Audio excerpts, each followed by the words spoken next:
Satu hati iblis tidak pernah menyesal bahkan dalam kematian. Nama, Pendeta Gila Penulis, Gu Zhenren. Plus mematikan mengatur ulang. Bab 1, Hati Iblis Tidak Pernah Menyesal Bahkan Dalam Kematian. Penerjemah, Skyfaro Editor, Skyfaro. Fang Yuan, diam-diam serahkan Spring Autumn Cicada dan aku akan memberimu kematian cepat. Bajingan tua Fang, berhentilah mencoba melawan lagi. Hari ini semua faksi utama keadilan telah bersatu hanya untuk menghancurkan sarang iblismu. Tempat ini sudah ditutupi jaring yang tidak bisa dihindari, kali ini kamu pasti akan dipenggal. Fang Yuan, kamu iblis terkutuk, hanya karena kamu ingin membudidayakan Spring Autumn Cicada, kamu telah pergi dan membunuh ribuan orang. Kamu telah melakukan terlalu banyak dosa keji yang tidak dapat dimaafkan. Iblis, 300 tahun yang lalu kamu menghinaku, mengambil kemurnian tubuhku, membunuh seluruh keluargaku dan mengeksekusi 9 generasiku. Sejak saat itu dan seterusnya, aku membencimu dengan hasrat yang membara. Hari ini, aku ingin kamu mati. Fang Yuan mengenakan jubah hijau tua yang telah tercabik-cabik. Rambutnya acak-acakan dan seluruh tubuhnya berlumuran darah. Dia melihat sekelilingnya, jubah berdarah itu berkibar ringan ditiup angin gunung seperti bendera perang. Darah segar mengalir dari banyak luka di tubuhnya. Hanya dengan berdiri di sana sebentar, Fang Yuan telah mengumpulkan genangan darah yang besar di bawah kakinya. Musuh mengelilinginya di sekelilingnya, sudah tidak ada jalan keluar. Sudah dapat dipastikan bahwa dia akan mati di sini. Fang Yuan memahami situasinya dengan jelas, tetapi bahkan saat menghadapi kematian, ekspresinya tidak berubah, tenang. Tatapannya tenang, matanya seperti kolam air yang dalam di dalam sumur, begitu dalam sehingga tampaknya tidak ada habisnya. Faksi-faksi keadilan utama yang mengelilinginya bukan hanya para tetua yang berpengalaman, tetapi juga para pahlawan muda dan berbakat. Di sekitar Fang Yuan yang dikepung, beberapa orang meraung, beberapa mencibir, ada mata yang berkilauan dengan cahaya, beberapa memegang luka mereka sambil melihat dengan takut. Mereka tidak bergerak, semua orang waspada terhadap serangan terakhir Fang Yuan. Selama 6 jam, momen menegangkan ini berlangsung hingga malam tiba. Matahari memancarkan sinarnya ke sisi gunung. Pada saat itu, tempat itu seperti terbakar. Fang Yuan, yang diam seperti patung sepanjang waktu, perlahan membalikkan tubuhnya. Kelompok prajurit itu tiba-tiba waspada dan mereka semua melangkah mundur. Sekarang batu gunung abu-abu di bawah kaki Fang Yuan telah lama ternoda merah tua. Karena kehilangan terlalu banyak darah, wajahnya menjadi pucat pasi, dalam cahaya senja matahari terbenam. Wajahnya tiba-tiba berkilau cemerlang. Melihat matahari terbenam, Fang Yuan tertawa pelan. Matahari terbenam di atas gunung biru, bulan musim gugur dengan angin musim semi. Pagi hari seindah rambut dan malam hari seindah salju, apakah Anda berhasil atau gagal ketika Anda melihat ke belakang tidak ada yang tersisa? Saat dia mengatakan ini, kenangan tentang kehidupan sebelumnya di bumi muncul di depan matanya. Dia awalnya adalah seorang sarjana Tiongkok di bumi yang kebetulan menemukan dunia ini. Dia menjalani kehidupan yang keras selama 300 tahun dan menjalani 200 tahun lagi, sekitar lebih dari 500 tahun hidupnya berlalu dalam sekejap mata. Begitu banyak kenangan yang terkubur jauh di dalam hati mulai hidup kembali, tumbuh menjadi kehidupan di depan matanya. Pada akhirnya aku gagal, Fang Yuan mendesah dalam hatinya secara emosional, namun tidak ada penyesalan. Hasil akhir ini adalah sesuatu yang telah dia perkirakan. Ketika dia membuat keputusan di awal, dia telah mempersiapkan diri untuk ini. Menjadi iblis berarti tidak kenal ampun dan kejam, pembunuh dan perusak. Tidak ada tempat di surga atau bumi untuk hal seperti itu, berubah menjadi musuh dunia, masih harus menghadapi konsekuensinya. Jika jangkrik musim semi musim gugur yang baru saja aku kembangkan efektif, aku akan tetap menjadi iblis di kehidupan selanjutnya. Dengan pemikiran ini, Fang Yuan tidak bisa menahan tawa lebarnya. Iblis jahat, apa yang kalian tertawakan? Hati-hati semuanya, iblis itu akan menyerang sebelum saat-saat terakhirnya. Cepat dan serahkan jangkrik musim semi musim gugur. Sekelompok panglima perang itu melesat maju, pada saat ini, dengan ledakan keras, Fang Yuan ditelan oleh gelombang energi yang menyilaukan. Hujan musim semi turun dengan tenang di Gunung Qingmao. Saat itu sudah larut malam, angin sepoi-sepoi bertiup bersama hujan rintik-rintik. Namun, Gunung Qingmao tidak diselimuti kegelapan, dari samping hingga kaki gunung, puluhan lampu kecil bersinar seperti pita terang. Lampu-lampu ini bersinar dari gedung-gedung tinggi, meskipun tidak dapat dikatakan menyamai 10.000 lampu, tetapi jumlahnya masih beberapa ribu. Terletak di gunung adalah desa Guyue. 1. Memberikan sentuhan peradaban manusia yang kaya pada gunung yang luas dan sepi itu. Di tengah-tengah desa Guyue ada sebuah paviliun yang megah. Sebuah upacara besar sedang diadakan pada saat ini, dan lampu-lampu bahkan lebih terang dari sebelumnya, bersinar dengan kemuliaan. Para leluhur, mohon berkati kami. Kami berdoa agar upacara ini akan mendatangkan banyak pemuda dengan bakat dan kecerdasan yang luar biasa, membawa darah dan harapan baru bagi keluarga mereka. Kepala klan Guyue memiliki penampilan setengah baya, cambangnya beruban dan dia mengenakan jubah putih seremonial, berlutut di lantai kuning kecoklatan. Tubuhnya tegak dengan kedua tangannya dirapatkan, mata terpejam rapat saat dia berdoa dengan tulus. Ia sedang menghadapi peti hitam tinggi, ada 3 lapisan pada peti itu, semuanya berisi tablet peringatan leluhur. Di kedua sisi tablet itu ada dupa tembaga, asapnya mengepul. Di belakangnya ada lebih dari 10 orang yang berlutut dengan cara yang sama seperti dirinya. Mereka mengenakan pakaian upacara putih longgar, dan semuanya adalah tetua klan, anggota penting, dan mereka yang memiliki banyak wewenang. Setelah selesai berdoa, kepala klan Guyue membungkukkan pinggangnya dengan kedua tangannya menekan lantai dan bersujud. Saat dahinya membentur lantai kuning kecoklatan, terdengar bunyi dentuman ringan. Di belakangnya, para tetua dan anggota klan penting dengan hikmat dan tenang mengikutinya. Dengan ini, aula dipenuhi dengan bunyi dentuman ringan saat kepala-kepala membentur lantai. Ketika upacara selesai, kerumunan orang perlahan bangkit dari tanah dan berjalan keluar dari kuil suci tanpa bersuara. Di lorong, desahan lega terdengar dari kerumunan tetua dan suasana menjadi lebih tenang. Suara diskusi perlahan meningkat. Waktu berlalu terlalu cepat, dalam sekejap mata, setahun telah berlalu. Upacara sebelumnya terasa baru saja terjadi kemarin, aku masih bisa mengingatnya dengan jelas. Besok adalah pembukaan upacara besar tahunan, aku ingin tahu darah klan baru apa yang akan muncul tahun ini. Aku berharap beberapa pemuda yang sangat berbakat akan muncul. Klan Guyue belum melihat seorang jenius muncul selama 3 tahun sekarang. Setuju. Desa Bai, Desa Xiong beberapa tahun ini semuanya memiliki beberapa jenius berbakat yang muncul. Terutama Bai Ningbing dari klan Bai, bakat alaminya cukup mengerikan. Tidak jelas siapa yang menyebut nama Bai Ningbing, tetapi wajah para tetua mulai menunjukkan kekhawatiran. Kualifikasi bocah itu luar biasa, hanya dalam waktu singkat 2 tahun pelatihan, dia telah mencapai level Gu Master level 3. Di generasi muda, dia bisa dikatakan sebagai yang paling luar biasa, sampai-sampai generasi yang lebih tua pun bisa merasakan tekanan dari pemuda yang menjanjikan itu. Pada waktunya, dia pasti akan menjadi pilar klan Bai.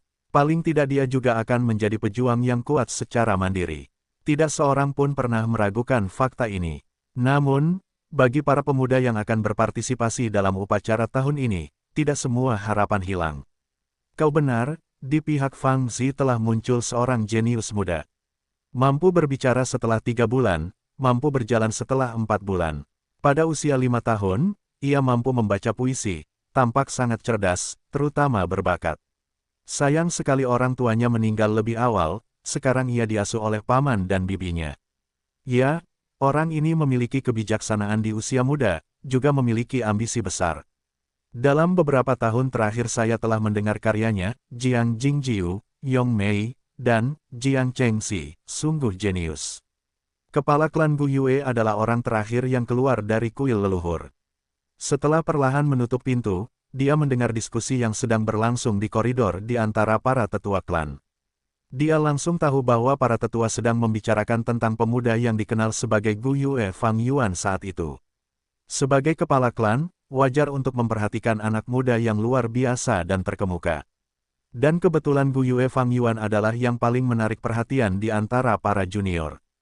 Pengalaman telah menunjukkan bahwa mereka yang memiliki ingatan fotografis di usia muda, atau mereka yang memiliki kekuatan yang dapat menyaingi orang dewasa, atau memiliki bakat bawaan hebat lainnya, semuanya memiliki kualifikasi kultivasi yang luar biasa. Jika anak ini menunjukkan potensi kelas A, dengan sangat hati-hati dia bahkan dapat bersaing dengan Bai Ningbing. Bahkan jika itu kelas B, di masa depan dia juga bisa menjadi panji klan Guyue. Namun dengan kecerdasan awal seperti ini, persentase nilai B tidak begitu besar, tetapi sangat mungkin untuk menjadi nilai A. Dengan pemikiran ini, kepala klan Gu Yue melengkungkan bibirnya perlahan menjadi senyuman. Seketika, sambil terbatuk ia menghadap para tetua klan dan berkata, "Semuanya, waktunya sudah terlambat. Untuk upacara pembukaan besok kalian semua harus beristirahat dengan baik malam ini dan menjaga tingkat energi kalian." Mendengar kata-katanya, para tetua tampak terkejut. Mereka saling memandang dengan sedikit kehati-hatian di mata mereka. Kata-kata kepala klan itu bermaksud baik, tetapi semua orang tahu apa yang ingin disampaikannya. Setiap tahun untuk bersaing memperebutkan para jenius muda ini, para tetua akan bertarung di antara mereka sendiri sampai telinga memerah dan kepala berdarah. Mereka harus tetap beristirahat dengan baik dan memulihkan diri sampai besok tiba saat kompetisi dimulai. Terutama dengan Gu Yue Fang Yuan itu, yang potensi nilai A-nya sangat besar. Belum lagi fakta bahwa kedua orang tuanya telah meninggal, dan juga bahwa ia adalah satu dari dua keturunan garis keturunan Fang Zi yang tersisa. Jika seseorang mampu mendapatkannya dan membawanya ke garis keluarga mereka sendiri, dengan perawatan dan pelatihan yang hebat, seseorang dapat mengamankan dirinya sendiri 100 tahun kemakmuran. Namun, aku akan melanjutkan dan mengatakan apa yang perlu dikatakan terlebih dahulu. Ketika Anda bersaing, lakukan dengan adil dan jujur, tidak ada trik dan konspirasi yang diizinkan, atau merusak persatuan klan. Harap ingat ini, kalian semua. Kepala klan dengan tegas menginstruksikan. Kami tidak akan berani, kami tidak akan berani. Kami akan mengingatnya. Kalau begitu ini selamat malam, harap berhati-hati. Para tetua klan perlahan bubar dengan pikiran yang dalam. Tidak lama setelah itu, koridor panjang itu menjadi sunyi. Angin dari hujan musim semi berembus melalui jendela, dan kepala klan itu dengan ringan berjalan menuju jendela. Segera, dia menghirup udara segar lembab dari pegunungan, betapa menyegarkan rasanya. Ini adalah lantai 3 loteng, kepala klan itu melihat keluar jendela. Dia bisa melihat setengah dari seluruh desa Gu Yue. Bahkan jika sudah larut malam, sebagian besar rumah di desa itu masih menyalakan lampu, yang tidak biasa. Besok adalah upacara pembukaan, dan itu memengaruhi kepentingan terbaik semua orang. Suasana yang semacam gembira namun tegang telah menyelimuti hati orang-orang klan, dan dengan demikian tentu saja banyak orang tidak bisa tidur nyenyak. Ini adalah harapan untuk masa depan klan. Dengan banyaknya cahaya menari di matanya, kepala klan itu mendesah. Pada saat yang sama, sepasang mata yang jernih diam-diam menatap lampu yang sama yang berkilauan di malam hari, penuh dengan perasaan yang rumit di dalam. Desa Gu Yue, ini 500 tahun yang lalu. Sepertinya jangkrik musim semi musim gugur benar-benar bekerja, Fang Yuan diam-diam menatap, berdiri di dekat jendela, membiarkan hujan dari angin mengenai tubuhnya. Penggunaan jangkrik musim semi musim gugur adalah untuk membalikkan waktu. Dalam peringkat 10 besar Gu Mistik, jangkrik musim semi musim gugur berhasil menduduki peringkat 7, tentu saja itu bukan makhluk biasa. Singkatnya, itu adalah kemampuan untuk dilahirkan kembali. Dengan penggunaan jangkrik musim semi musim gugur aku telah dilahirkan kembali ke masa 500 tahun yang lalu. Fang Yuan mengulurkan tangannya, pandangannya terpaku pada telapak tangannya sendiri yang muda dan lembut, pucat, lalu perlahan mengepalkannya, merangkul kebenaran kenyataan ini dengan sekuat tenaga. Suara hujan gerimis yang menghantam lembut ambang jendela memenuhi telinganya, dia perlahan menutup matanya, membukanya setelah beberapa lama. Dia mendesah, pengalaman 500 tahun, ini benar-benar terasa seperti mimpi. Tapi dia tahu dengan jelas, ini jelas bukan mimpi bab 2, kembali ke masa lalu dengan pengetahuan selama 500 tahun. Penerjemah, Sky Pharaoh Editor, Sky Pharaoh. Konon dalam legenda, ada sungai waktu di dunia ini. Sungai itu mendukung aliran dan sirkulasi waktu dunia. Dengan menggunakan kekuatan jangkrik musim semi musim gugur, seseorang dapat melakukan perjalanan kembali ke hulu dan kembali ke masa lalu. Ada banyak pendapat yang saling bertentangan tentang kisah mistis ini. Banyak yang tidak mempercayainya, dan beberapa skeptis terhadap kebenarannya. Hanya sedikit orang yang benar-benar berani mempercayainya. Karena setiap kali seseorang menggunakan jangkrik musim semi musim gugur, seseorang harus membayar dengan nyawanya, membiarkan seluruh tubuh dan kultivasinya menjadi kekuatan pendorong untuk menggunakan kekuatannya.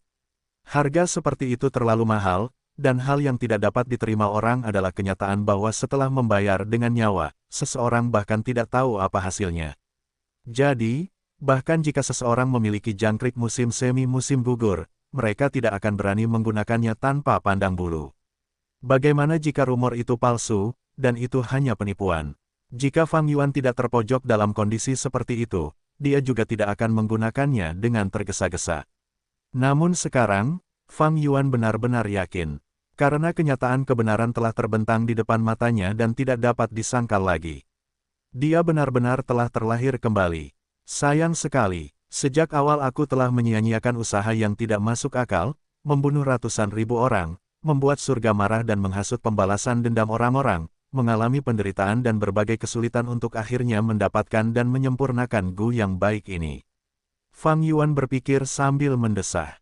Meskipun dia telah terlahir kembali, Spring Autumn Cicada tidak ikut bersamanya. Manusia adalah yang terhebat di antara ribuan makhluk.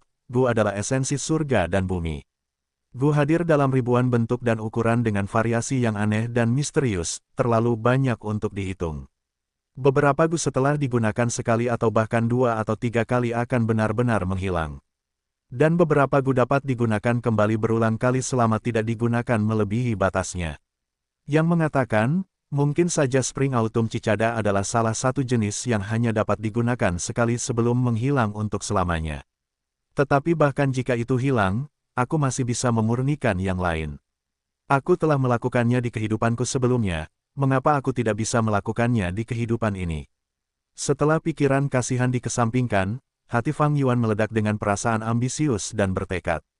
Untuk dapat dilahirkan kembali, fakta ini membuat hilangnya Spring Autumn Cicada sepenuhnya dapat diterima. Belum lagi dia memiliki sesuatu yang berharga bersamanya, jadi tidak seperti dia kehilangan segalanya.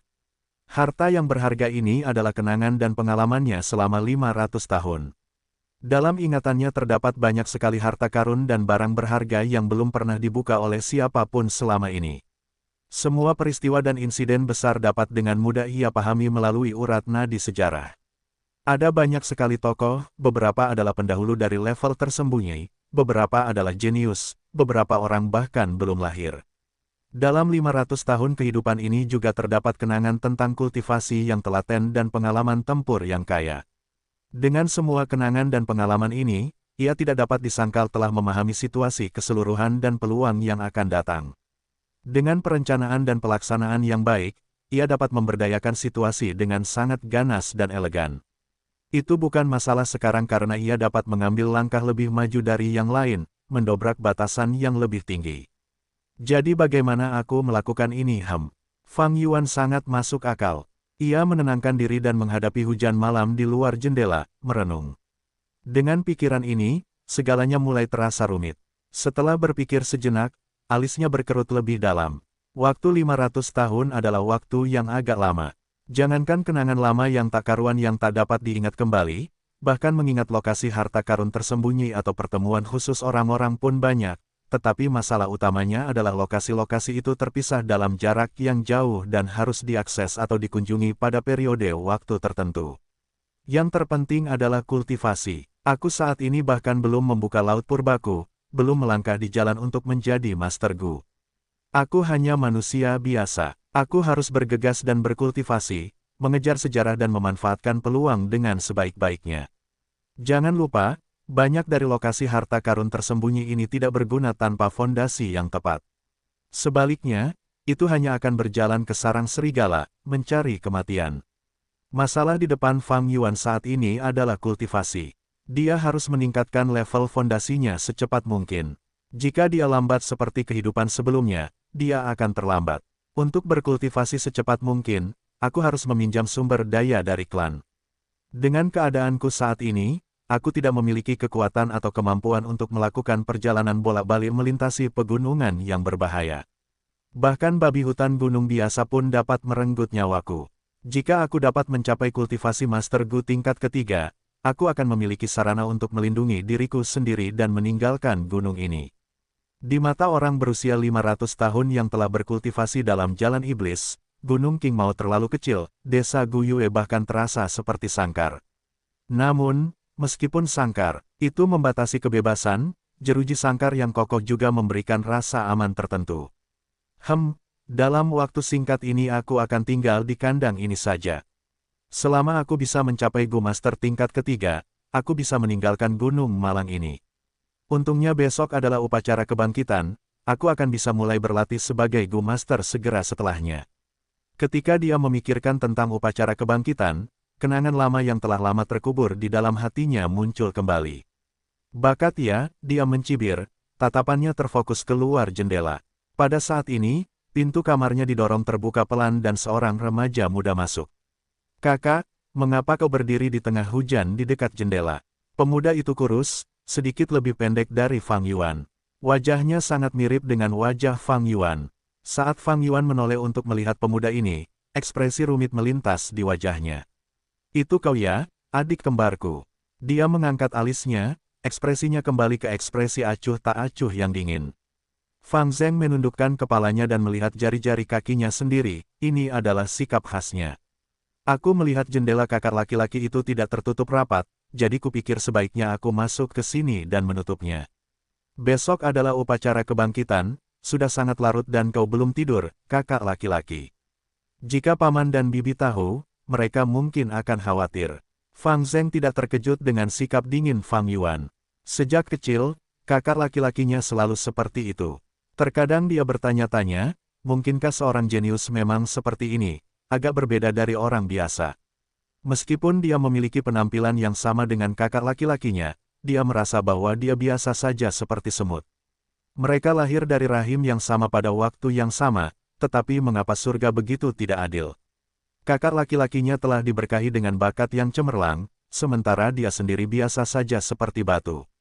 Semua orang di sekitarnya akan berkata, ini adalah adik laki-laki Fang Yuan ketika mereka menyebutnya. Bibi dan pamannya akan terus-menerus menyuruhnya untuk belajar dari kakak laki-lakinya. Bahkan ketika dia kadang-kadang melihat ke cermin, dia akan merasa jijik saat melihat wajahnya sendiri. Pikiran-pikiran ini telah berlangsung selama bertahun-tahun, terakumulasi siang dan malam dalam-dalam di dalam hatinya. Seperti batu raksasa yang menekan hatinya, beberapa tahun ini kepala Fang Zheng semakin menunduk, dan dia juga menjadi lebih pendiam. Khawatir, saat memikirkan bibi dan pamannya, Fang Yuan tertawa tanpa suara. Dia masih bisa mengingat dengan jelas bagaimana orang tua di dunia ini sama-sama kehilangan nyawa mereka dalam salah satu misi klan. Ketika dia baru berusia 3 tahun, dia dan adik laki-lakinya menjadi yatim piatu. Atas nama pendidikan, bibi dan pamannya mengambil alih warisan yang ditinggalkan oleh orang tuanya sambil memberikan perlakuan kasar terhadap adik laki-lakinya dan dirinya sendiri.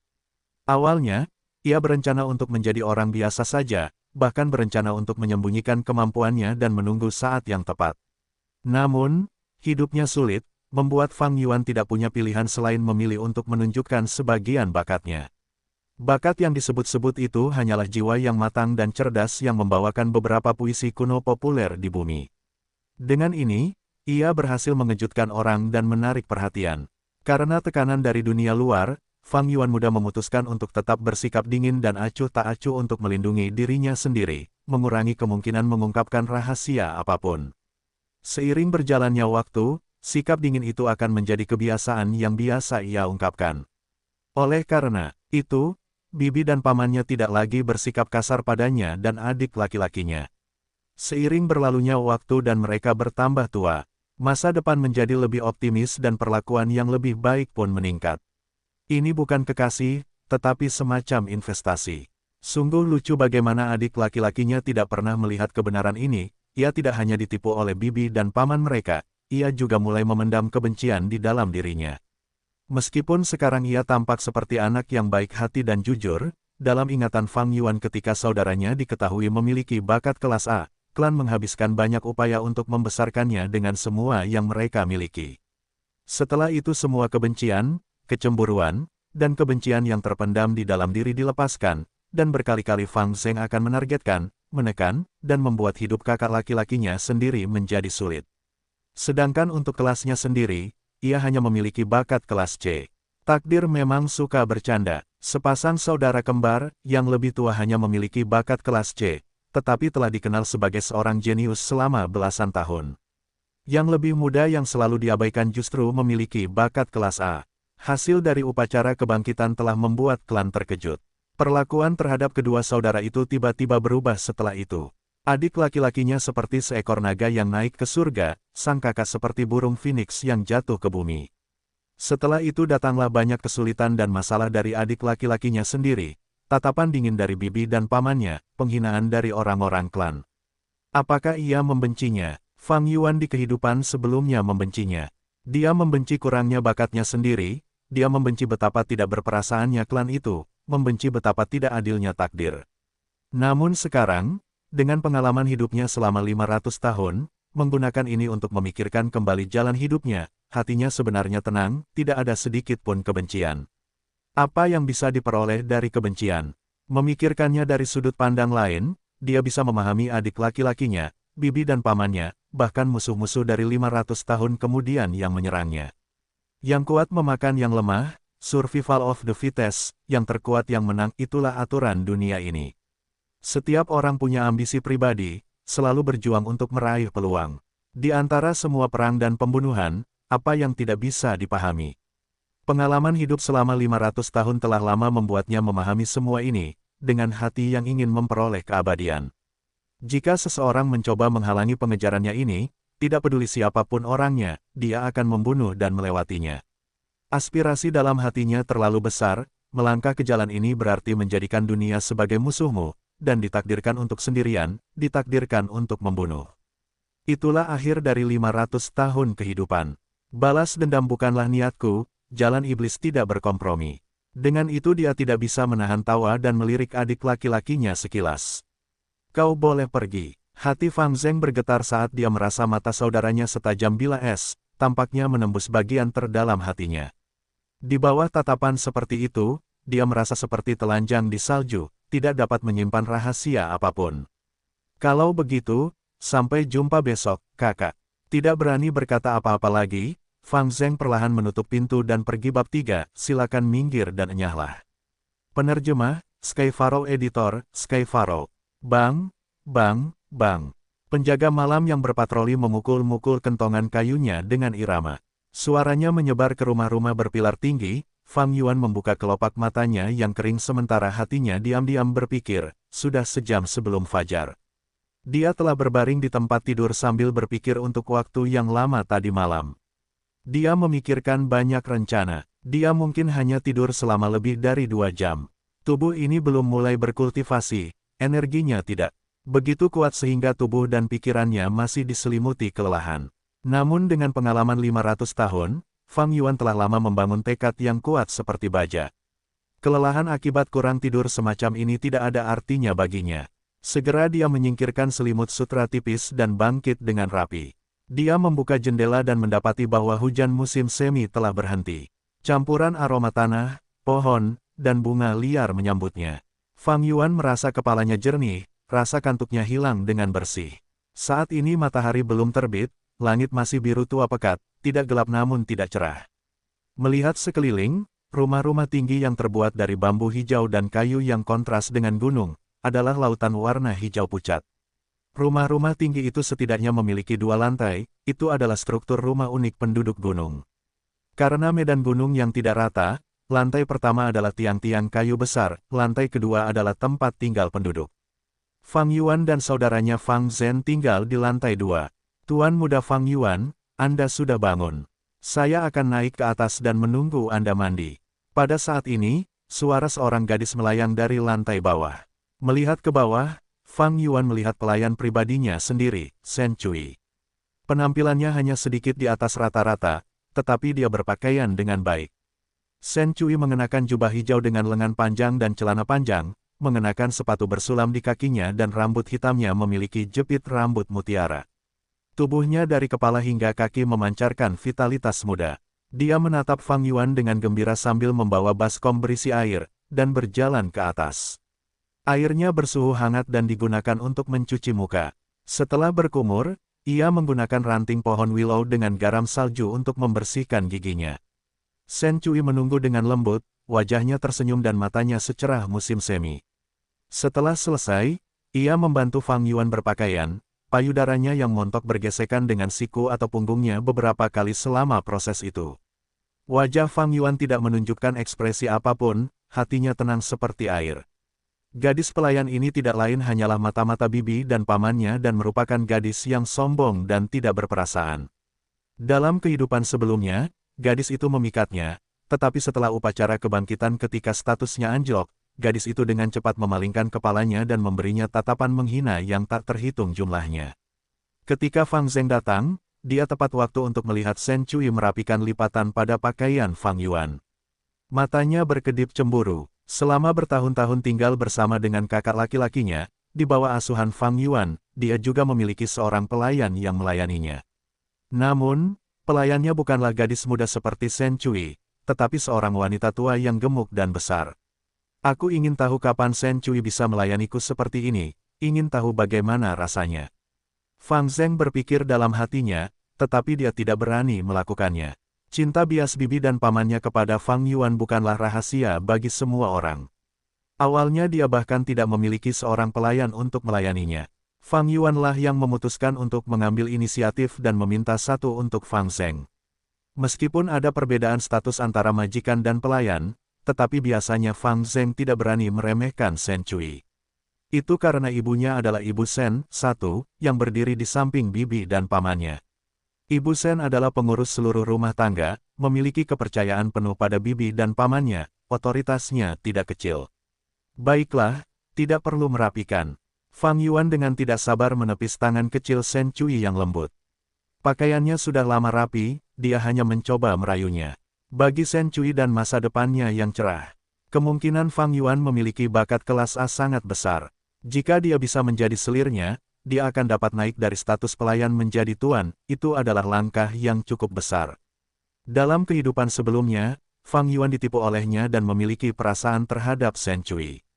Setelah kelahirannya kembali, dia sebening api yang menyala-nyala, hatinya sedingin es. Kamu bisa pergi. Fang Yuan bahkan tidak melihat Shen Cui saat dia merapikan manset lengan bajunya sendiri. Shen Cui sedikit cemberut, merasa bahwa perilaku Fang Yuan yang membingungkan hari ini agak aneh dan menjengkelkan. Dia ingin menjawab dengan cara manja tetapi karena takut dengan sifatnya yang dingin dan membingungkan, mulutnya terbuka dan tertutup beberapa kali sebelum dia akhirnya berkata, "Ya," dan mundur dengan patuh. "Apakah kamu siap?" Fang Yuan bertanya pada Fang Zheng. Adik laki-lakinya berdiri di ambang pintu, kepalanya tertunduk untuk melihat jari-jari kakinya. Dia menggumamkan, "Ya, ringan." Fang Zheng sebenarnya sudah bangun sejak jaga keempat, terlalu gugup untuk tertidur lagi. Dia diam-diam bangun dari tempat tidur dan bersiap-siap sejak lama, matanya memiliki lingkaran hitam. Fang Yuan mengangguk. Dalam kehidupan sebelumnya dia tidak jelas tentang pikiran adik laki-lakinya, tetapi dalam kehidupan ini bagaimana mungkin dia tidak mengerti. Tetapi saat ini itu tidak berarti baginya, dan dia dengan ringan berkata, "Kalau begitu, ayo pergi." Jadi kedua bersaudara itu meninggalkan rumah. Dalam perjalanan mereka berpapasan dengan banyak pemuda seusia, semuanya dalam kelompok 2 dan 3 orang, yang jelas-jelas menuju ke tujuan yang sama.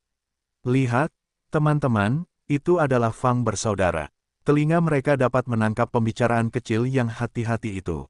Yang berjalan di depan adalah Fang Yuan, dia adalah Fang Yuan yang menciptakan puisi itu, beberapa dari mereka menekankan. Jadi itu dia, wajahnya tanpa ekspresi seolah-olah dia tidak peduli pada orang lain, seperti yang dikatakan rumor.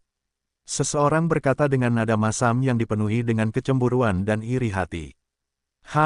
Jika kamu seperti dia maka kamu juga bisa bertindak seperti itu." Seseorang menjawab dengan dingin terhadap orang itu, menyembunyikan semacam ketidakpuasan. Fang Zheng mendengarkan tanpa ekspresi. Dia sudah lama terbiasa dengan diskusi semacam ini. Dengan kepala tertunduk, dia mengikuti dengan tenang di belakang kakak laki-lakinya.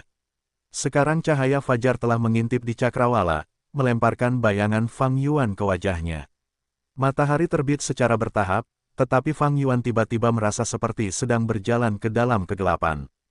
Kegelapan ini datang dari kakak laki-lakinya. Mungkin dalam kehidupan ini, dia tidak akan pernah bisa lepas dari bayang-bayang besar saudaranya yang memenjarakannya. Dia merasakan semburan tekanan di dadanya yang membuat napasnya sulit. Perasaan terkutuk ini bahkan membuatnya memikirkan kata, tercekik. Pembicaraan ini adalah contoh bagus dari pepatah, mereka yang memiliki bakat luar biasa dengan mudah menimbulkan kecemburuan dari orang lain, pikir Fang Yuan sambil mencibir saat dia mendengarkan gosip di sekitarnya.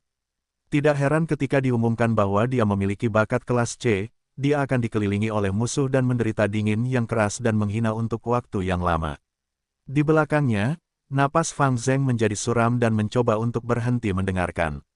Apa yang tidak berhasil disadari Fang Yuan dalam kehidupan sebelumnya, dia dapat melihatnya dengan sangat rinci dalam kehidupan ini. Ini adalah kemampuan wawasan tajam yang telah dia peroleh dari pengalaman hidup selama 500 tahun.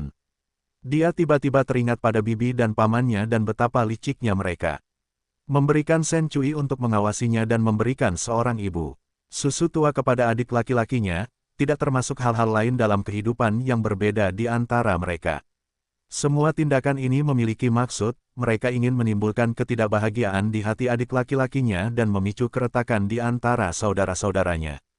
Orang-orang tidak khawatir apakah mereka menerima lebih sedikit, orang-orang khawatir apakah apapun yang mereka terima tidak dibagikan dengan baik.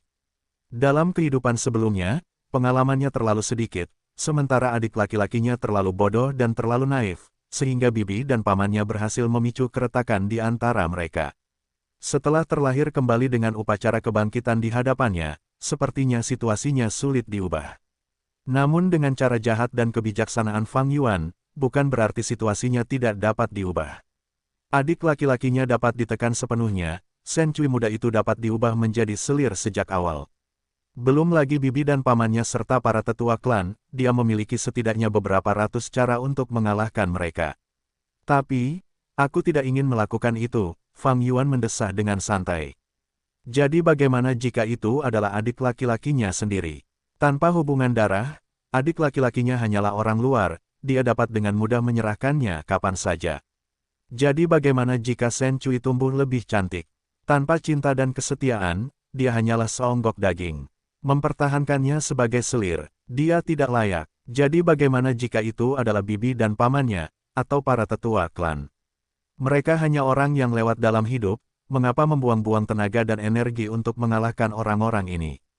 Hehe, asal kau tak menghalangi jalanku, maka kau bisa minggir dan enyahlah, aku tak perlu peduli padamu. Satu Ibu Shen bagaikan sebuah gelar atau sebutan untuk wanita setingkatnya bab 4, Gu Yue Fang Yuan. Penerjemah, Sky Pharaoh Editor, Sky Pharaoh. Matahari terbit di langit, sinar matahari bersinar terang. Kabut gunung tidak terlalu tebal, sinar tajamnya mudah menembus. Lebih dari 100 pemuda berusia 15 tahun berkumpul di depan paviliun klan. Paviliun klan berada di tengah desa, mencapai 5 lantai dan memiliki atap miring tajam, dijaga ketat.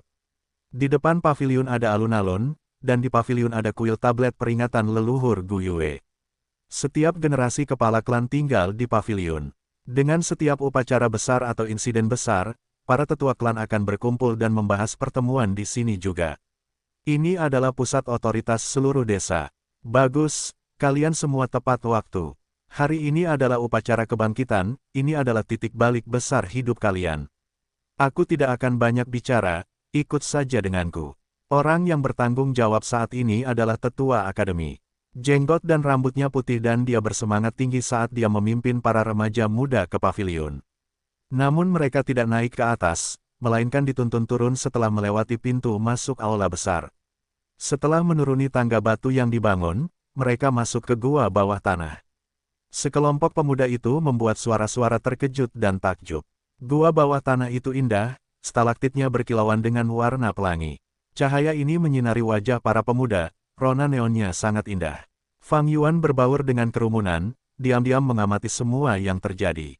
Dalam hatinya, dia berpikir, ratusan tahun yang lalu, klan Gu Yue datang ke Gunung King Mao dan menetap setelah bermigrasi dari tanah tengah ke perbatasan selatan. Saat itulah mereka menemukan mata air roh di gua bawah tanah ini. Mata air roh ini menghasilkan sejumlah besar batu purba, dapat dikatakan bahwa ini adalah fondasi desa Gu Yue. Mereka berjalan beberapa ratus langkah. Hari semakin gelap dan suara air terdengar samar-samar. Setelah berbelok di tikungan, sungai bawah tanah selebar 3 zang, 1 menyambut mereka. Sekarang, cahaya warna-warni dari stalaktit telah menghilang sepenuhnya, namun dalam kegelapan sungai itu memancarkan cahaya biru samar. Itu seperti sungai bintang di langit malam. Sungai itu mengalir dari kedalaman gua yang gelap.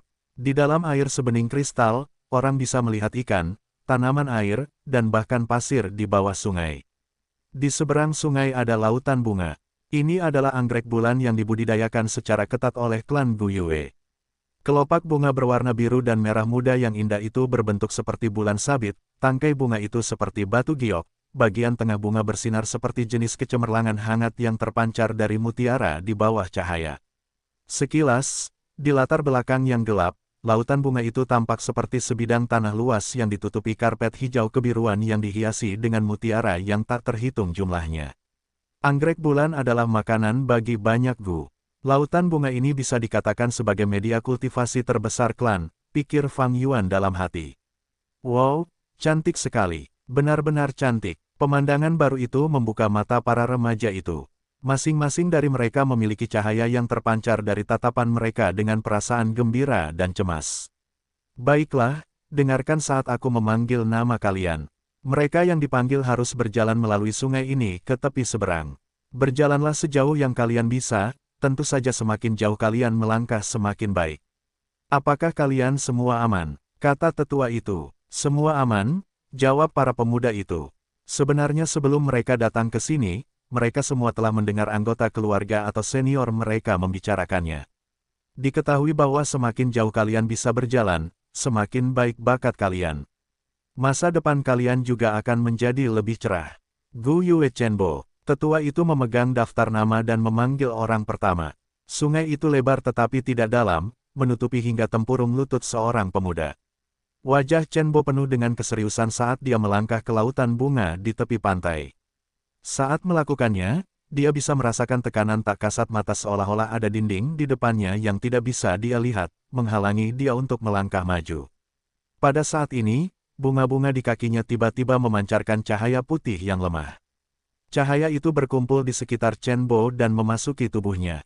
Untuk sesaat Chenbo merasakan tekanan itu turun, dinding tak kasat mata yang menghalanginya tiba-tiba terasa lebih lembut.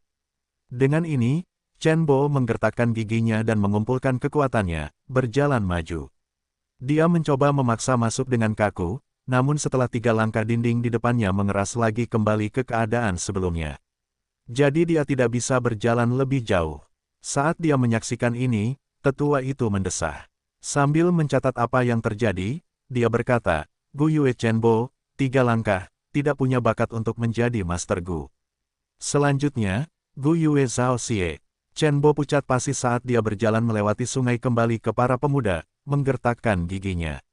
Tanpa bakat yang dianugerahkan, dia bisa hidup sebagai manusia normal, memegang posisi terendah dalam klan. Perawakannya goyah, itu merupakan pukulan besar baginya, seolah-olah kenyataan telah membunuh semua harapannya. Banyak orang yang menatapnya dengan tatapan kasihan, sementara lebih banyak lagi yang menatap tajam ke arah orang kedua yang menyeberangi sungai. Sayang sekali pemuda ini hanya bisa berjalan 4 langkah ke depan, dia juga tidak punya bakat. Tidak semua orang punya bakat alami untuk menjadi Master Gu.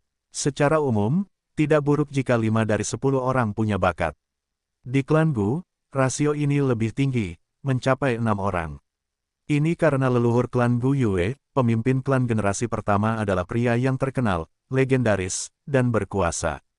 Karena alasan kultivasi, garis keturunannya membawa gen yang kuat, sehingga kualitas bakat rata-rata di klan Gu Yue umumnya lebih tinggi karena mereka membawa darahnya di pembuluh darah mereka.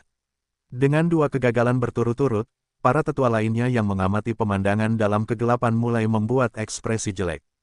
Bahkan kepala klan sedikit mengernyit. Saat berikutnya, tetua akademi memanggil nama ketiga, Gu Yue Mobei.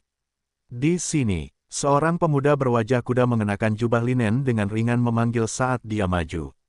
Dia bertubuh tinggi, tampak jauh lebih kokoh daripada teman-temannya. Ada aura pemberani tentang dirinya. Dia menyeberangi sungai dalam beberapa langkah dan mencapai tepi seberang, 10 langkah, 20 langkah, 30 langkah, satu demi satu cahaya kecil memasuki tubuhnya. Dia berjalan sampai mencapai 36 langkah sebelum akhirnya tidak bisa melangkah lebih jauh. Para pemuda di tepi sungai menyaksikan dengan mata terbuka lebar, terkejut. Tetua akademi dengan senang hati berseru, "Bagus, Gu Yue Mobei, bakat kelas B. Kemarilah, biarkan aku melihat laut purba Anda." Gu Yue Mobei berjalan kembali ke sisi tetua akademi. Yang terakhir mengulurkan tangannya dan meletakkannya di bahu remaja itu, menutup matanya saat dia memeriksa dengan fokus. Kemudian dia menarik tangannya dan mengangguk, lalu menulis di kertas, Gu Yue Mobei, laut purba berukuran 6x6, dapat dilatih dengan giat. Bakat khusus ini dapat diukur dengan 4 tingkatan, tingkat A hingga tingkat D. Pemuda berbakat tingkat AD yang dibesarkan selama 3 tahun akan mampu menjadi Go Master Senior tingkat 1, menjadi fondasi keluarga. Pemuda berbakat tingkat AC setelah 2 tahun berkultivasi biasanya akan mampu menjadi Go Master Senior tingkat 2, menjadi tulang punggung klan. Bakat tingkat AB harus diperhatikan. Seringkali menjadi calon tetua klan, dengan pelatihan selama 6-7 tahun mereka akan menjadi Go Master tingkat 3. Dan jika menyangkut tingkat A, meskipun hanya 1, akan membawa keberuntungan besar bagi seluruh klan. Perhatian besar harus diberikan, dengan bakat ini dalam waktu sekitar 10 tahun mereka dapat menjadi Go Master tingkat 4. Pada saat itu mereka akan mampu bersaing untuk posisi kepala klan. Dengan kata lain, selama Gu Yue Mobe ini tumbuh dewasa, pada akhirnya ia akan menjadi salah satu tetua klan Gu Yue. Itulah sebabnya tetua akademi tertawa gembira, para tetua yang menonton dalam kegelapan juga menghela napas lega, lalu mereka semua berbalik untuk melihat salah satu tetua di antara mereka dengan cemburu. Tetua ini juga berwajah kuda, yang dikenal sebagai kakek Gu Yue Mobe, Gu Yue Mochen. Wajahnya sudah tersenyum. Dia dengan provokatif menatap musuh bebuyutannya dan berkata, "Bagaimana menurutmu? Cucuku tidak buruk ya, Gu Yue Qilian." Gu Yue Qilian memiliki kepala yang penuh dengan rambut merah. Dia membuat kesal, tidak menjawab yang lain. Jelas bahwa ekspresi wajahnya benar-benar gelap. 1 jam kemudian, setengah dari pemuda telah berjalan melalui lautan bunga. Ada cukup banyak bakat kelas C dan D di antara mereka, sementara setengah dari pemuda itu tidak memiliki bakat sama sekali. Garis keturunan semakin menipis. Beberapa tahun ini klan tidak memiliki master peringkat 4 untuk memperkuat garis keturunan. Kepala klan generasi keempat adalah satu-satunya master peringkat 5, tetapi pada akhirnya ia binasa bersama dengan Biksu Flower Wine dan tidak meninggalkan keturunan. Bakat generasi selanjutnya dari klan Gu Yue semakin melemah, kata kepala klan sambil mendesah dalam. Pada saat ini, tetua akademi berteriak, "Gu Yue Qichen." Mendengar nama ini semua tetua menatap Gu Yue Qilian, ini adalah cucu Gu Yue Qilian. Gu Yue Qilian memiliki tubuh kecil dan pendek dengan wajah penuh bopeng. Ia mengepalkan tinjunya, seluruh wajahnya berkeringat. Jelas terlihat bahwa ia sangat gugup. Saat ia berjalan ke tepi seberang, cahaya kecil memasuki tubuhnya, setelah berjalan lurus selama 36 langkah ia berhenti. "Nilai B lagi," teriak tetua akademi. Para pemuda mulai ribut, membuat Gu Yue Qichen menatap iri. "Hahaha, 36 langkah, 36 langkah." Gu Yue Qilian berteriak, dengan bangga menatap Gu Yue Mobe. Kali ini giliran Gu Yue Mochen yang memasang wajah masam. Gu Yue Qichen, di tengah kerumunan, Fang Yuan mengusap dagunya sambil berpikir. Dalam ingatannya, klan itu menghukum Gu Yue Qichen dengan berat karena ia berbuat curang selama upacara kebangkitan. Kenyataannya Qichen hanya memiliki bakat kelas C, tetapi karena kakeknya Gu Yue Qilian membantunya memalsukan hasil, itulah sebabnya ia tampak memiliki bakat kelas B. Sejujurnya jika ia ingin berbuat curang, Fang Yuan punya banyak cara untuk melakukannya, beberapa cara bahkan lebih sempurna daripada metode Gu Yue Qichen. Jika bakat kelas B atau kelas A muncul, mereka akan menerima perhatian besar dari klan. Tetapi pertama-tama, Fang Yuan baru saja dilahirkan kembali. Sulit untuk mempersiapkan metode curang dengan kondisi ini. Kedua, bahkan jika ia berhasil berbuat curang, ia tidak akan bisa memalsukan kecepatan kultivasinya. Ia akan terbongkar saat itu. Namun Gu Yue Qichen berbeda, kakeknya adalah Gu Yue Qilian, salah satu dari 2 tetua yang memiliki otoritas paling besar di dalam klan. Dengan ini Qilian akan mampu menutupi kesalahan cucunya. Gu Yue Qilian selalu memusuhi Gu Yue Mochen, kedua tetua ini adalah 2 otoritas paling berpengaruh di klan. Untuk menekan lawannya, dia membutuhkan cucunya sendiri yang memiliki bakat luar biasa. Itu juga karena dia membantu dari belakang, Gu Yue Qichen mampu menyembunyikan kebenaran untuk sementara waktu. Dalam ingatanku, jika bukan karena insiden itu, kebenaran tidak akan pernah terungkap. Mata Fang Yuan bersinar terang, pikirannya memikirkan cara untuk menggunakan pengetahuan ini demi keuntungannya. Jika dia mengungkap masalah ini di tempat, dia akan menerima sedikit hadiah dari klan, tetapi kemudian dia akan menyinggung Gu Yue Qilian yang sangat kuat. Ini tidak disarankan. Dalam waktu sesingkat itu dia juga tidak bisa memeras mereka. Karena memiliki status yang rendah, itu hanya akan menjadi bumerang baginya. Saat dia merenung, dia tiba-tiba mendengar tetua akademi memanggil namanya sendiri, Gu Yue Fangyuan. 1-3 Zhang, Zhang ini adalah satuan pengukuran lama di Tiongkok kuno.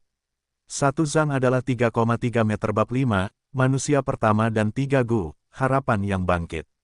Penerjemah, Skyfaro Editor, Skyfaro.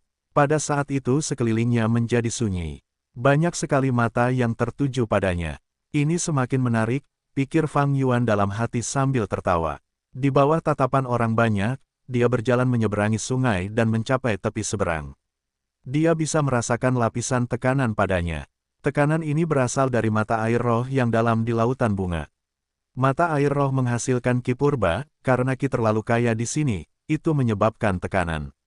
Namun dengan sangat cepat dari bunga-bunga di bawah kaki Fang Yuan, cahaya-cahaya kecil muncul. Titik-titik cahaya ini menyelimuti seluruh tubuhnya sebelum akhirnya memasukinya. Ini adalah Gu Harapan, renung Fang Yuan. Orang yang bertanggung jawab tidak memberitahu mereka, tetapi dia mengetahuinya dengan sangat jelas. Setiap titik cahaya adalah Gu, yang dikenal sebagai Gu Harapan. Salah satu legenda tertua berbicara tentang Gu Harapan. Dalam legenda, ketika dunia baru saja terbentuk, itu adalah tanah liar yang buas. Di antara binatang buas yang berjalan di bumi, manusia pertama muncul. Ia dikenal sebagai Renzu I, memakan daging mentah dan minum darah. Menjalani kehidupan yang sulit, khususnya ada sekelompok binatang buas yang disebut predicamen. Binatang buas ini menyukai rasa Renzu dan ingin sekali memakannya. Renzu tidak memiliki tubuh sekuat batu gunung, juga tidak memiliki gigi dan cakar setajam binatang buas. Bagaimana ia bisa bertarung dengan predicamen? Sumber makanannya tidak stabil dan ia harus bersembunyi sepanjang hari. Ia berada di dasar rantai makanan alam, dan hampir tidak bisa bertahan hidup. Pada saat ini, ada 3 Gu yang mendatanginya dan berkata, selama kau menggunakan hidupmu untuk memberi kami makan, kami akan membantumu melewati kesulitan ini. Renzu tidak punya tujuan lain, jadi ia hanya bisa menyetujui 3 Gu ini. Ia pertama-tama memberikan masa mudanya kepada Gu terbesar di antara ketiganya. Gu itu kemudian memberinya kekuatan. Dengan kekuatan, kehidupan Renzu mulai berubah. Ia mulai memiliki sumber makanan yang stabil dan mampu melindungi dirinya sendiri. Dia bertarung dengan gagah berani dan kejam, mengalahkan banyak predicaments. Namun, dia segera menderita dan akhirnya menyadari bahwa kekuatan bukanlah segalanya. Kekuatan perlu disembuhkan dan dikembangkan, bukan dihabiskan sesuka hatinya. Belum lagi saat menghadapi seluruh kelompok predicaments, kekuatannya sendiri terlalu kecil. Renzu merenungkan pelajaran ini dengan getir dan memutuskan untuk memberikan masa mudanya yang terbaik kepada Gu yang paling cantik di antara ketiganya. Dan dengan demikian, Gu kedua memberinya kebijaksanaan. Dengan kebijaksanaan, Renzu mampu belajar cara berpikir dan merenung. Ia mulai mengumpulkan pengalaman dan menemukan bahwa berkali-kali ketika ia menggunakan kebijaksanaan, itu lebih efektif daripada menggunakan kekuatan. Dengan mengandalkan kebijaksanaan dan kekuatan, ia mampu menaklukkan semua tujuan yang sebelumnya tidak dapat ia capai, dan membunuh banyak predicaments. Ia memakan daging predicaments dan meminum darah predicaments, bertahan hidup dengan kegigihan. Tetapi hal-hal baik tidak bertahan lama dan Renzu sudah tua, dan hanya akan tumbuh semakin tua. Ini karena ia menyerahkan masa mudanya dan usia parubaya untuk menjaga kekuatan dan kebijaksanaan Gu. Ketika seorang pria sudah tua, otot-ototnya memburuk dan otaknya melambat. Manusia, apa lagi yang bisa kau berikan kepada kami? Kau tidak punya apa-apa lagi untuk diberikan kepada kami, kata kekuatan dan kebijaksanaan Gu saat mereka menyadari hal ini. Mereka meninggalkannya. Tanpa kebijaksanaan dan kekuatan, Renzu pernah dikelilingi oleh predicaments. Ia sudah tua dan tidak bisa berlari, giginya telah tanggal dan bahkan tidak bisa mengunyah buah-buahan dan tanaman liar. Saat dia jatuh lemah ke tanah yang dikelilingi oleh berbagai kesulitan, hatinya dipenuhi dengan keputusasaan. Pada saat inilah Gu ketiga berkata kepadanya, manusia, bawalah aku. Aku akan membantumu lolos dari kesulitan. Renzu menjawab dengan berlinang air mata, Gu, aku tidak punya apa-apa lagi. Lihat, kekuatan dan kebijaksanaan Gu telah meninggalkanku. Yang tersisa hanyalah usia tuaku. Meskipun tidak sepadan dengan masa mudaku dan usia parubayaku, tetapi jika aku memberimu usia tuaku, hidupku akan segera berakhir. Meskipun aku dikelilingi oleh berbagai kesulitan saat ini, tetapi aku tidak akan langsung mati. Aku ingin hidup sedikit lebih lama, bahkan jika hanya sedetik lagi. Jadi, pergilah, aku tidak punya apa-apa lagi untuk diberikan kepadamu. Namun, Gu berkata, di antara ketiganya, aku memiliki kebutuhan yang paling kecil. Manusia, jika kamu memberiku hatimu saja, itu sudah cukup. Kalau begitu, aku akan memberikan hatiku kepadamu, kata Renzu. Tetapi Gu, apa yang bisa kamu berikan kepadaku sebagai balasannya? Dalam situasi ini, bahkan jika kekuatan dan kebijaksanaan Gu kembali ke sisiku, itu tidak akan mengubah apapun. Jika dibandingkan dengan kekuatan Gu ini tampak rapuh dan hanya bola cahaya kecil. Jika dibandingkan dengan kebijaksanaan Gu, yang ini hanya mampu memberikan cahaya putih redup, tidak indah sama sekali. Tetapi ketika Renzu memberikan hatinya, Gu ini tiba-tiba mengeluarkan cahaya tak berujung. Dalam cahaya ini, para Predicaments berteriak ngeri, ini adalah Gu harapan, mundur. Kami para Predicaments paling takut pada harapan. Para Predicaments mundur tiba-tiba. Renzu terdiam, dan sejak hari itu dan seterusnya setiap kali dia menghadapi kesulitan, dia akan memberikan hatinya untuk harapan. Pada saat ini, Gu harapan menyatu menjadi aliran cahaya dan telah memasuki tubuh Fang Yuan. Karena tekanan luar, mereka dengan cepat berkumpul di perutnya dan berkumpul menjadi satu kelompok secara spontan, 3 inci di bawah pusarnya. Fang Yuan tiba-tiba merasakan tekanan berkurang. Dia mulai berjalan maju. Dengan setiap langkah yang diambilnya, satu demi satu Gu harapan akan terbang keluar dari lautan bunga dan memasuki tubuhnya, bergabung dengan bola cahaya. Bola cahaya itu tumbuh lebih terang dan lebih terang, tetapi orang yang bertanggung jawab di seberang tepi sungai mengerutkan kening. Jumlah Gu harapan ini lebih sedikit dari yang diharapkan. Banyak tetua yang memperhatikan Fang Yuan dalam kegelapan berpikir ini ketika mereka melihat pemandangan itu. Kepala klan juga mengerutkan kening. Ini jelas bukan tanda bakat kelas A. Fang Yuan menahan tekanan, terus berjalan maju. Di bawah 10 langkah berarti tidak ada bakat kultivasi, 10-20 langkah berarti bakat kelas D, 20-30 langkah akan menjadi bakat kelas C, 30-40 langkah adalah bakat kelas B. Dan 40-50 langkah berarti bakat kelas A. Sampai sekarang, saya telah berjalan 23 langkah. 24, 25, 26, 27. Fang Yuan menghitung dalam hatinya, ketika dia berjalan di anak tangga ke-27 dia mendengar suara ledakan dan di antara kedua ginjalnya bola cahaya mencapai batasnya dan tiba-tiba meledak. Ledakan energi ini hanya terjadi di dalam tubuhnya, orang luar tidak dapat melihatnya. Hanya Fang Yuan sendiri yang dapat merasakan pada saat itu, reaksi yang menggetarkan bumi. Seketika bulu-bulu halus di tubuhnya berdiri, pori-porinya tertutup rapat, pikirannya meregang hingga batas yang menegangkan. Segera, setelah itu, pikirannya menjadi kosong, seluruh tubuhnya menjadi lembut seolah-olah dia jatuh ke dalam awan.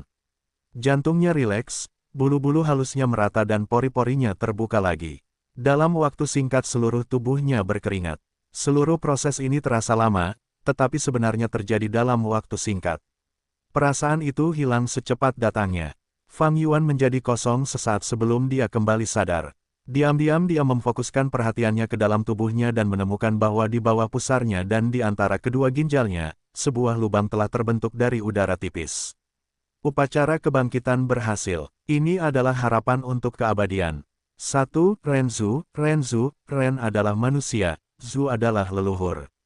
Dia adalah manusia pertama, seperti Adam dari Adam dan Hawa.